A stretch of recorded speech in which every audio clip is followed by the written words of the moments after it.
안녕하세요. 저는 서울 성북구에서 40년 넘게 살아온 70세 박명희입니다. 남편과 함께 오랜 시간 살아온 집이 있었고, 우리는 노후를 평온하게 보내고 싶었습니다. 하지만 아들 부부가 갑자기 들어와 살겠다고 했고, 우리의 삶은 무너져 내렸습니다. 손자를 돌보는 것은 당연한 일이 되었고, 집안일도 모두 제 몫이었죠. 그래도 참았습니다. 가족이니까요. 하지만 어느 날 우연히 집안 곳곳에 설치된 CCTV를 발견하고 저는 경악했습니다. 어머님, 혹시 잘못한 거 있으세요? 며느리의 그 말 한마디에 저는 모든 걸 깨달았습니다. 그리고 더 충격적인 사실이 드러났습니다. 아들 부부는 우리가 아프다는 걸 알면서도 우리 집을 빼앗을 계획을 세우고 있었습니다. 결국 저는 남편과 함께 집을 팔고 떠났습니다. 박미영님이 40년을 살아온 집에서 왜 떠나야 했을까요? 끝까지 들어주시고 공감되신다면 구독과 좋아요 부탁드립니다. 여러분의 응원이 제게 큰 힘이 됩니다. 나는 서울 성북구에서 40년 넘게 살아왔습니다. 이 집은 단순한 벽과 지붕이 아니라 우리 가족의 역사 그 자체였습니다. 나는 20대 초반 고향을 떠나 서울로 올라왔습니다. 그 시절에는 모두가 열심히 살면 잘 살 수 있다는 희망을 품고 있었습니다. 가진 것은 많지 않았지만 일할 수 있는 두 손이 있었고 꿈이 있었습니다. 서울에 와서 작은 공장에서 일을 하며 하루하루를 버텼습니다. 가끔 너무 힘들어서 밤늦게 자취방에서 몰래 울기도 했습니다. 하지만 어떻게든 살아남아야 한다는 생각뿐이었습니다. 그러다 지금의 남편을 만났습니다. 남편은 성실한 공무원이었고 나와 비슷한 환경에서 자란 사람이었습니다. 우리는 빠르게 정이 들었고 서로에게 의지하며 결혼을 결심했습니다. 결혼 후 성북구의 작은 빌라에서 신혼생활을 시작했습니다. 남편 월급이 많지 않았기에 아껴 살았지만 그래도 행복했습니다. 둘이 함께라면 어떤 어려움도 이겨낼 수 있을 것 같았으니까요. 아들이 태어나면서 우리는 더 열심히 살았습니다. 아이가 태어나기 전까지는 힘들어도 버틸 수 있었지만 부모가 되니 무조건 아이에게 더 좋은 환경을 만들어주고 싶었습니다. 그렇게 남편과 함께 힘을 합쳐 마련한 집이 이 성북구의 아파트였습니다. 당시에는 작은 평수였지만 우리 힘으로 장만한 첫 번째 집이었기에 감격스러웠습니다. 나는 전업주부로 살며 아들을 키우는 일에 모든 것을 쏟아부었습니다. 아침이면 정성껏 도시락을 싸서 학교에 보내고 아이가 돌아오면 따뜻한 밥을 차려줬습니다. 아들은 똑똑하고 야무진 아이였습니다. 공부도 잘했고 친구도 많아 늘 밝고 활기찼습니다. 그런 아들이 대견해서 나는 더 열심히 뒷바라지를 했습니다. 남편도 바쁜 와중에 최선을 다해 가족을 챙겼습니다. 공무원 생활을 하면서도 집에 오면 아들과 시간을 보내려고 노력했죠. 우리 부부는 힘들어도 아들이 잘 자라주기만 하면 괜찮다고 생각했습니다. 시간이 지나 아들은 대학에 진학했고 졸업 후 좋은 직장에 취직했습니다. 부모로서 너무나 뿌듯했고 이제 우리도 좀 쉬어도 되겠구나 싶었습니다. 그리고 몇 년 후 아들은 여자친구를 소개하며 결혼하고 싶다고 했습니다. 며느리는 조용하고 다정한 성격이었고 첫인상이 나쁘지 않았습니다. 아들 부부는 우리 집에서 멀지 않은 곳에 신혼집을 마련했습니다. 우리는 가까운 곳에 살아서 자주 왕래할 수 있다는 사실이 기뻤습니다. 며느리도 처음에는 깍듯하고 예의 바른 사람이었습니다. 결혼 후에도 아들은 주말마다 집에 와서 밥을 먹고 갔습니다. 며느리도 손수 과일을 깎아주며 대화를 나누곤 했죠. 나는 그런 모습이 보기 좋았습니다. 그리고 몇 년 후 아들 부부에게 손자가 태어났습니다. 손자가 태어났을 때 우리는 너무 기뻤습니다. 늦둥이처럼 예쁜 아이였고 우리 가족에게 새로운 기쁨이 되어줄 거라고 믿었습니다. 아들은 우리에게 자주 손자를 맡겼고 나는 기쁜 마음으로 돌봐주었습니다. 손자를 안고 있으면 옛날 아들 키우던 생각도 나고 그 시절로 돌아간 것만 같았습니다. 하지만 시간이 지나면서 이상한 점이 하나둘씩 보이기 시작했습니다. 아들 부부는 손자를 맡기는 시간이 점점 길어졌습니다. 처음에는 주말에만 맡기더니 어느새 평일 저녁까지도 돌봐달라고 했습니다. 그러던 어느 날 아들이 갑자기 우리를 불러 말했습니다. 엄마, 아빠 우리랑 같이 살면 안 될까? 나는 순간 당황했습니다. 평소에도 가끔 손자를 돌봐주기는 했지만 한 집에서 함께 사는 것은 완전히 다른 문제였습니다. 남편도 조용히 물었습니다.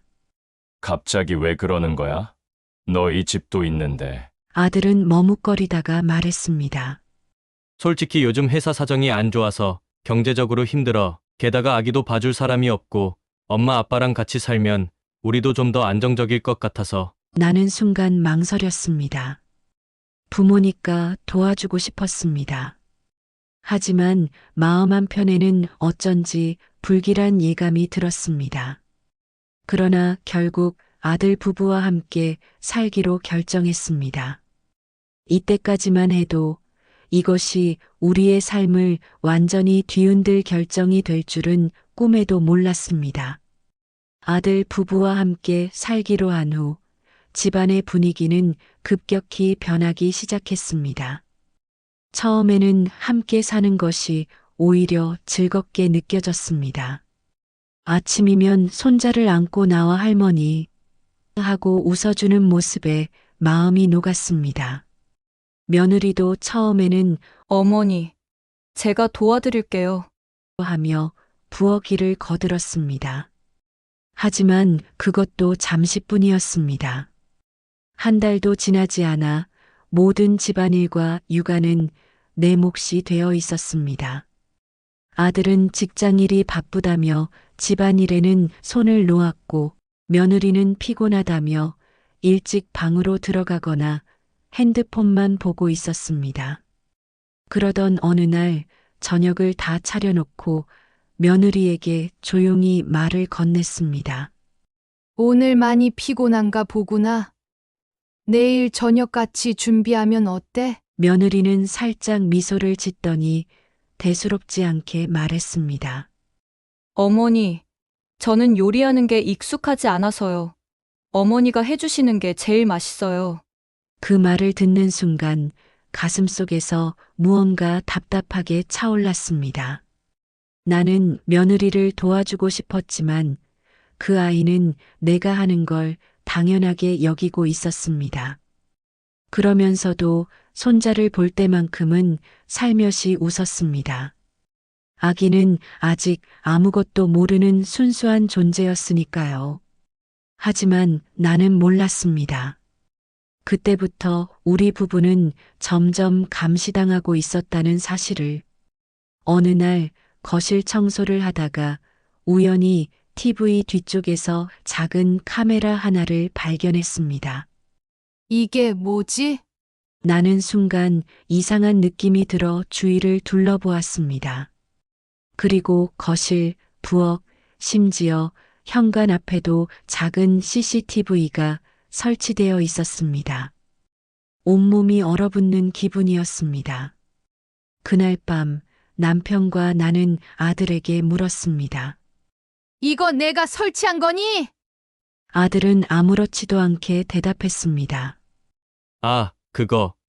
준수 볼 때 혹시 위험한 상황이 생길까봐 달아놓은 거야. 그러자 며느리가 씁쓸한 미소를 지으며 한마디 던졌습니다. 어머님, 혹시 잘못한 거 있으세요? 저희가 보면 안 되는 일이라도 있으세요? 그 말을 듣는 순간 온몸에 힘이 빠졌습니다. 그래. 결국 이거구나. 나는 손자 육아를 돕는 게 아니라 감시당하고 있었던 것이었습니다. 그동안 나는 단순히 돕고 있다고 생각했는데 이 아이들은 우리를 이 집의 주인이 아닌 단순한 보모로 생각하고 있었습니다. 남편도 침묵을 깬 채 한마디 말했습니다. 너희 우리를 못 믿는 거냐? 아들은 어색한 웃음을 지으며 말했습니다. 아니야. 그런 뜻은 아니고 그냥 혹시 몰라서 그런 거지. 하지만 나는 알았습니다. 이 집에서 나는 더 이상 엄마가 아닌 단순한 도움 주는 사람이 되어가고 있다는 것을. 며칠 후 남편이 자주 속이 쓰리고 음식을 제대로 삼키지 못하는 모습을 보였습니다. 처음에는 위험일 거라 생각하고 약을 사다 주었지만 증상은 점점 심해졌습니다. 결국 병원에 갔고 검사 결과를 듣는 순간 나는 숨이 멎는 것 같았습니다. 위암입니다. 많이 진행된 상태라 당장 치료를 시작해야 합니다. 나는 남편을 바라보았습니다. 그는 담담한 표정을 지었지만 나는 너무나 무섭고 두려웠습니다. 그날 밤 집에 돌아와 아들 부부에게 이 사실을 알렸습니다. 아빠가 위암이래. 치료를 시작해야 한대. 그런데 아들과 며느리의 반응은 예상과 달랐습니다. 놀라기는 했지만 어디까지나 남의 일처럼 담담한 표정이었습니다. 아들은 짧게 한숨을 내쉬며 말했습니다. 치료받으시면 건강해지실 거예요. 요즘 의술이 얼마나 발달했는데요. 며느리는 오히려 걱정보다는 현실적인 질문을 던졌습니다. 그럼 병원비는 있으세요? 그 순간 가슴 한쪽이 쿵 하고 내려앉았습니다. 우리 걱정을 하는 게 아니라 돈 문제부터 생각하는구나. 남편이 아픈데도 나는 여전히 손자를 돌봐야 했습니다. 아들에게 조심스럽게 말을 꺼냈습니다. 이제 어린이집을 좀 더 알아보는 게 어떨까? 내가 병원도 다녀야 하고 몸이 너무 힘들어서. 그러자 아들의 표정이 싸늘하게 변했습니다. 엄마! 무슨 말이야? 우리가 어린이집 비용을 감당하기 힘들어서 엄마한테 부탁드린 거잖아. 며느리도 한마디 덧붙였습니다. 어머니, 조금만 더 도와주시면 안 돼요? 저희가 아직 경제적으로 여유가 없어서요. 순간 나는 깨달았습니다. 이 아이들은 우리가 힘들어하는 것에는 관심이 없구나. 그저 우리를 이용할 생각뿐이구나. 하지만 이것은 시작에 불과했습니다. 며칠 후 나는 더 충격적인 사실을 알게 되었습니다. 남편의 암 치료가 시작되면서 병원비가 빠르게 늘어나기 시작했습니다. 퇴직 후 모아둔 돈이 있었지만 장기적인 치료를 생각하면 부담이 컸습니다. 나는 아들에게 조심스럽게 말을 꺼냈습니다. 아빠 치료비가 많이 나와서 혹시 너희가 조금이라도 도와줄 수 있겠니? 아들은 난처한 표정을 지으며 한숨을 내쉬었습니다. 엄마, 우리도 지금 경제적으로 힘들어. 회사 사정도 안 좋고 솔직히 여유가 없어. 며느리는 조용히 듣고 있다가 덧붙였습니다. 어머니, 사실 저희도 대출이 있어서요. 조금만 버텨보시면 안 될까요? 나는 순간 어이가 없었습니다. 손자 육아를 맡기고 집안일까지 떠넘기면서도 우리가 힘들어하는 건 일도 신경 쓰지 않는 모습에 할 말을 잃었습니다. 이제는 치료비까지 모른 척하는 태도를 보니 마음이 더욱 차가워졌습니다. 그래, 알겠다. 너희도 힘들 텐데 내가 무리한 부탁을 했구나. 나는 담담하게 말했지만 속으로는 무너져 내리고 있었습니다. 그러던 어느 날 더욱 충격적인 사실을 알게 되었습니다. 남편의 치료비를 마련하기 위해 통장을 정리하던 중 나는 이상한 점을 발견했습니다. 우리가 살고 있는 집의 등기부 등본을 떼어 보았는데 명의가 이미 아들 앞으로 변경되어 있었습니다. 나는 두 눈을 의심했습니다. 이게 대체 어떻게 된 거야? 우리는 한 번도 집을 넘기겠다고 말한 적이 없었습니다. 게다가 명의를 바꾸려면 우리 서명이 필요했을 텐데 우리는 서류에 서명한 기억조차 없었습니다. 온몸이 떨렸습니다. 곧바로 아들에게 전화를 걸었습니다. 이게 어떻게 된 거야? 우리 집이 왜 내 명의로 바뀐 거지? 아들은 한숨을 내쉬며 말했습니다. 엄마, 그거 그냥 미리 정리해둔 거야. 나중에 상속 절차 번거롭게 안 하려고. 내가 뭔데? 우리 허락도 없이? 나는 믿을 수 없다는 듯이 소리쳤습니다. 그러자 아들은 귀찮다는 듯 짜증을 내며 말했습니다. 엄마도 참 어차피 이 집은 나한테 올 거잖아. 괜히 복잡하게 하지 말고 그냥 넘어가면 안 돼. 그 순간 며느리가 옆에서 툭 하고 한마디 던졌습니다. 솔직히 어머님, 아버님도 나이 드셨잖아요. 나중에 이 집 물려주실 거 아니었어요? 나는 그 말을 듣고 머릿속이 하얘졌습니다.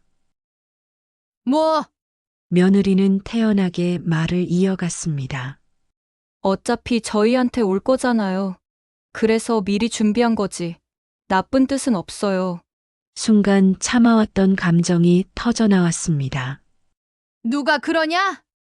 너희한테 갈 거라고? 지금 너희가 하는 행동을 보면 주고 싶겠냐? 나는 더 이상 참을 수 없었습니다. 우리 집에서 나가! 지금 당장! 나는 곧바로 변호사를 찾아갔습니다. 서류를 확인한 변호사는 심각한 표정으로 말했습니다. 이건 명백한 불법 행위입니다. 부모님의 동의 없이 명의를 변경했다면 사문서 위조 및 부동산 사기죄에 해당할 수 있어요. 나는 집으로 돌아와 아들에게 마지막 기회를 주기로 했습니다.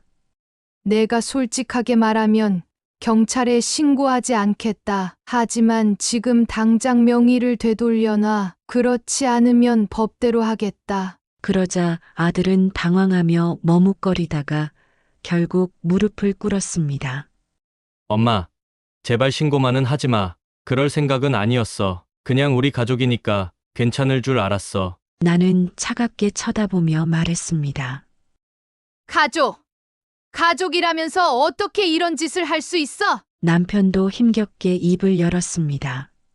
우리는 평생 너를 믿고 사랑으로 키웠는데 넌 우릴 이렇게 이용하려고 했구나. 며느리는 옆에서 아무 말도 하지 못한 채 고개를 숙이고 있었습니다. 결국 아들은 변호사 사무실을 찾아가 명의를 원래대로 돌려놓았습니다. 그러나 나는 그제야 확신했습니다. 이 집에서 더는 살 수 없겠어. 나는 남편을 바라보며 조용히 말했습니다. 여보, 우리 이 집을 팔고 떠나자. 여기 있어 봤자 더 이상 행복할 수 없을 것 같아. 남편도 지친 얼굴로 고개를 끄덕였습니다. 그래, 이제 우리만의 삶을 즐겨보자고. 그렇게 우리는 40년 정든 집을 떠나기로 결정했습니다.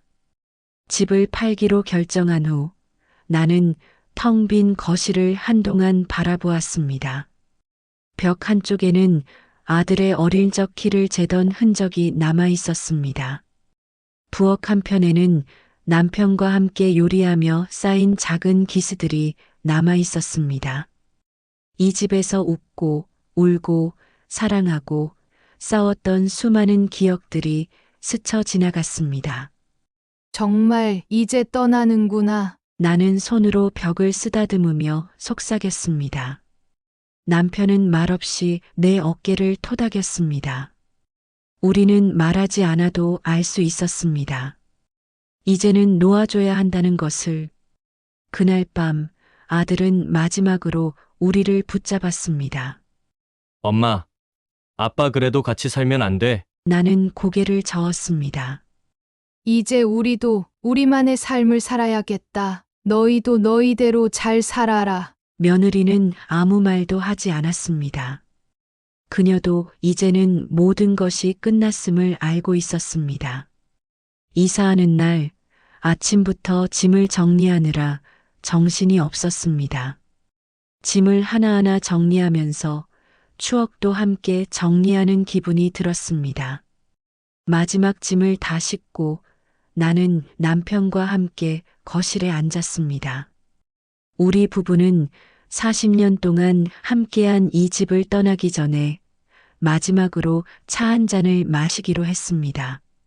여보, 우리 참 오랫동안 이 집에서 살았네. 남편은 창밖을 바라보며 조용히 웃었습니다. 그래, 참 오래도 살았지. 이제 우리도 좀 쉬자. 나는 남편의 손을 꼭 잡았습니다. 고마워. 나랑 같이 살아줘서. 남편은 그 말에 조용히 미소 지으며 대답했습니다. 앞으로도 계속 같이 살아야지.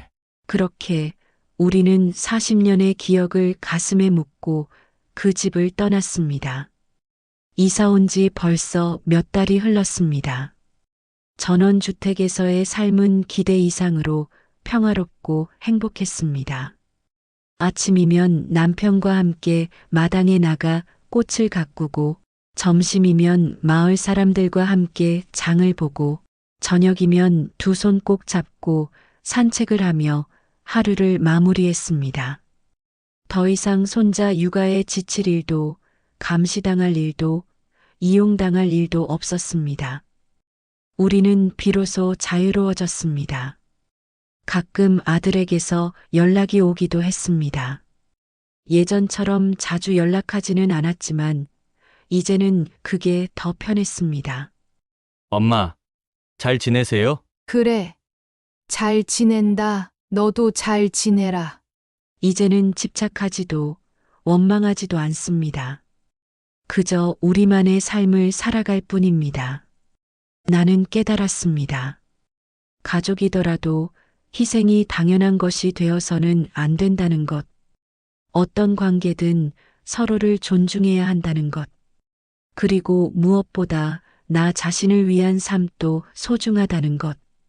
여러분도 혹시 가족 때문에 힘든 시간을 보내고 있다면 한 번쯤은 자신을 먼저 돌아보셨으면 합니다. 언제까지나 참고 희생하는 것이 정답은 아닙니다. 가끔은 자신을 위한 선택을 하는 것도 필요합니다. 그리고 후회하지 않을 만큼 자신을 사랑하며 살아가길 바랍니다. 새로운 집에서의 삶이 어느덧 익숙해졌습니다. 아침이면 마당에 나와 꽃에 물을 주고 남편과 함께 느긋하게 차를 마십니다. 전에는 늘 시간에 쫓기며 살았습니다. 손자를 돌보느라 잠을 설치고 집안일을 끝내면 저녁이 되어 있었죠. 하지만 이제는 조용히 책을 읽고 정원에서 흙 냄새를 맡으며 하루를 보냅니다. 이전 같았으면 아들의 전화를 기다렸을지도 모릅니다. 하지만 지금은 그렇게 누군가의 연락에 기대지 않아도 스스로 행복할 수 있다는 것을 배웠습니다. 어느 날 남편이 내 손을 살며시 잡았습니다. 여보, 후회하지 않아? 나는 조용히 고개를 저었습니다. 아니, 이제야 우리가 우리 삶을 찾은 것 같아. 남편도 웃으며 고개를 끄덕였습니다. 그래. 이제 우리를 위해 살아보자. 이제는 더 이상 과거를 돌아보지 않습니다. 우리는 우리의 시간 속에서 우리만의 속도로 살아가기로 했습니다. 여러분도 혹시 가족 문제로 힘든 시간을 보내고 있다면 한 가지 기억해 주세요. 나를 지키는 것이 이기적인 것이 아닙니다. 나를 사랑하는 것이야말로 진짜 행복을 찾는 길입니다. 이야기를 끝까지 들어주셔서 감사합니다.